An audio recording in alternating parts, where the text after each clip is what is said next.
Olá, pessoal, sejam bem-vindos ao Previdência, hoje em 10 minutos. E hoje é 1º de março, estamos iniciando o mês de março, quarta-feira. Eu sei que vocês devem estar sentindo falta da doutora Ana Isabel Jordão na quarta-feira aqui, mas a partir de agora eu estarei aqui na quarta-feira e a doutora Ana, vocês vão ver amanhã, quinta-feira, trazendo as notícias para vocês. Porque o que importa não é quem está aqui, né? O que importa é que todos os dias a Rede Previdência traz as notícias mais atualizadas do direito previdenciário para vocês. E hoje as notícias que eu vou trazer são as seguintes. Eu vou falar sobre um mutirão do INSS, aquela notícia que eu sempre trago sobre as filas enormes e o tempo de espera de concessão dos benefícios do INSS. Vou falar também sobre a Polícia Federal que está reprimindo fraudes contra o INSS. Vou falar sobre uma operação deflagrada pela Polícia Federal no Maranhão. E, por fim, vou trazer um caso para comentar, que é de um trabalhador que conseguiu o restabelecimento de sua aposentadoria por invalidez acidentária. Então, se você tem interesse, fica até o final comigo, que eu vou comentar todas essas notícias para vocês. E deixando aqueles recados básicos, se ainda não é inscrito no canal, se inscreva, ative o sininho das notificações para você ser lembrado de todos os conteúdos que estão vindo por aqui. Se gostar desse vídeo, deixe o seu like e fica aí até o final. Vamos de notícia então?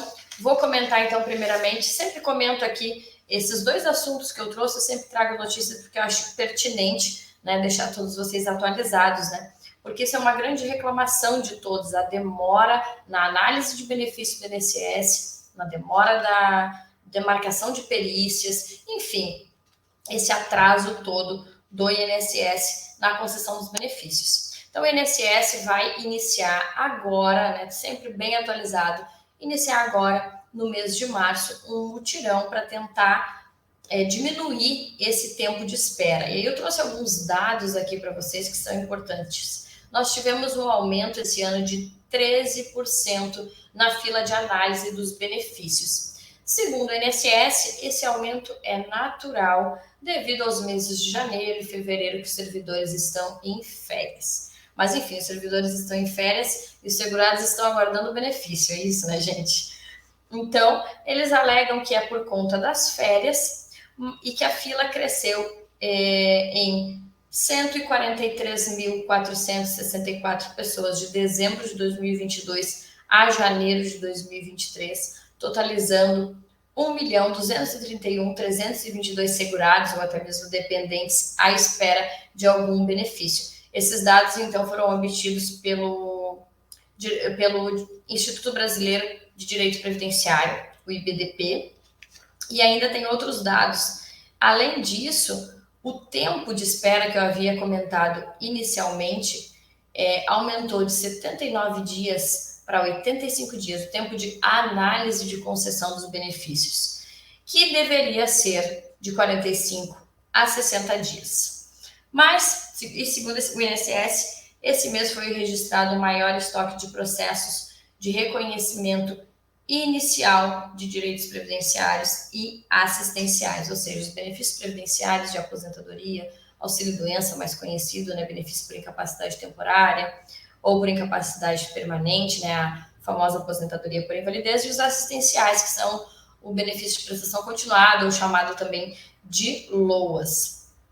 Enfim, gente, e aí teve essa manifestação do INSS, dizendo que a partir do mês de março, não veio notícia para mim de como será feito esse mutirão, mas a ideia é novamente tentar reduzir essa fila de espera. Agora eu vou trazer para vocês, também já comentei várias vezes, eu gosto de trazer aqui esses comentários sobre as fraudes e sobre a reprimenda contra as fraudes, né, para ficar claro que qualquer tipo de ação tem aí suas consequências, né, inclusive no âmbito previdenciário, inclusive são crimes, né, no âmbito previdenciário.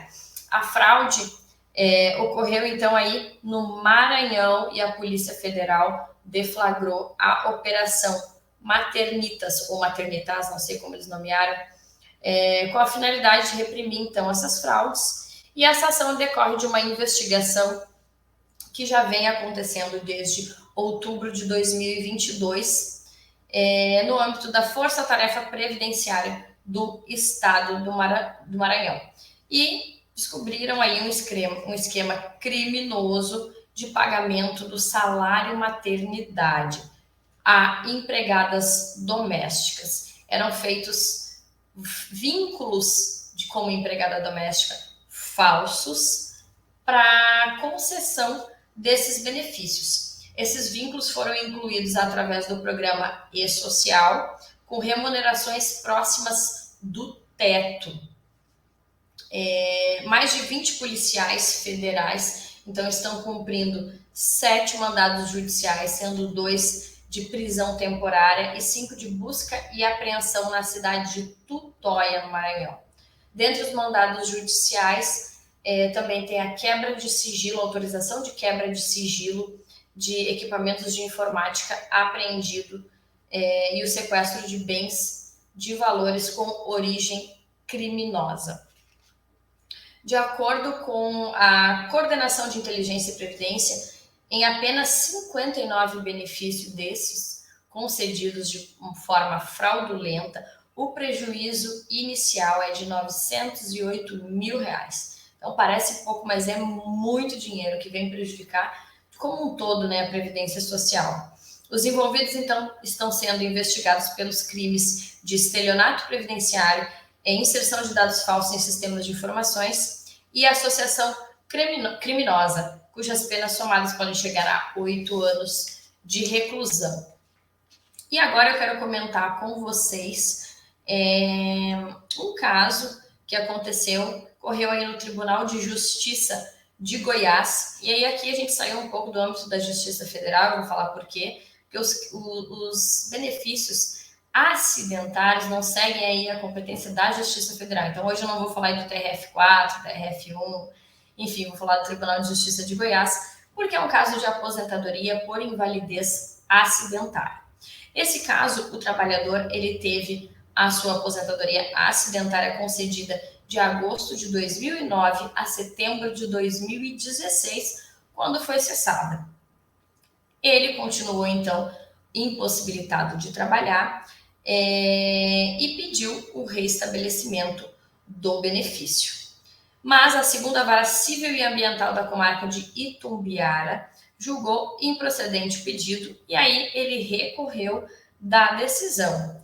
E aí a sua defesa do aposentado diz o seguinte, que ele tem uma doença degenerativa. No entanto, essa natureza degenerativa, ela não retira a natureza de acidente do trabalho e, por conseguinte, o direito do segurado de receber aposentadoria por invalidez acidentária, uma vez que diversas doenças decorrentes do exercício de atividades laborais podem ter a referida natureza face aos microtraumas no decorrer do trabalho prestado, bem como em razão das atividades desempenhadas. O que ocorre aqui na prática, gente? A gente fala aí das doenças degenerativas. E aí, o INSS alega que não tem o nexo de causalidade, né? Que não foi por causa do trabalho. Mas se sabe aí na prática que ainda que a doença seja degenerativa, conforme a atividade da pessoa, ela pode piorar, a pessoa pode não ter condições de trabalhar, ou exercendo, ainda que ela consiga exercer aquela atividade, ela vai piorando a sua situação de saúde ao longo dos anos. E aí eu acho interessante, vou falar de um trecho da relatora do processo, né, que concedeu, então, o restabelecimento dessa aposentadoria por invalidez acidentária, que ela fala justamente sobre isso. Então, ela diz o seguinte: evidencia-se a incapacidade laboral quando, ao realizar as mesmas tarefas, é exigido maior esforço ou desconforto, ou qualquer outro fator que acarrete prejuízo à boa consecução do serviço, seja a maior demanda física de segurado, seja a queda de produtividade ou lentidão. Aqui ela foca mais no trabalho, né? Falando que devido ele ter essa doença, ele não vai render, né, de forma bem prática, falando para vocês, ele não vai render da mesma forma. E ela ainda segue falando da questão social, que também deve ser avaliada. Muito boa essa decisão. Então, ainda que a recolocação do autor apelado no mercado de trabalho mostra-se difícil, já que os serviços ordinariamente oferecidos a quem não tem elevado grau de instrução em geral demandam força braçal e física, o que, como visto, não pode ela mais desempenhar diante da gravidade de suas lesões. Muito interessante, porque nessa decisão ela analisa a questão biopsicossocial, ou seja, não apenas a situação de saúde, mas o grau de escolaridade, a instrução do segurado, do aposentado, para fazer o restabelecimento da aposentadoria dele. É isso, gente. Mais uma vez, agradeço a todos que estão acompanhando a Rede Previdência. Continuem aqui com a gente, que todo dia a gente está trazendo notícias para vocês. Um abraço e agora até quarta que vem.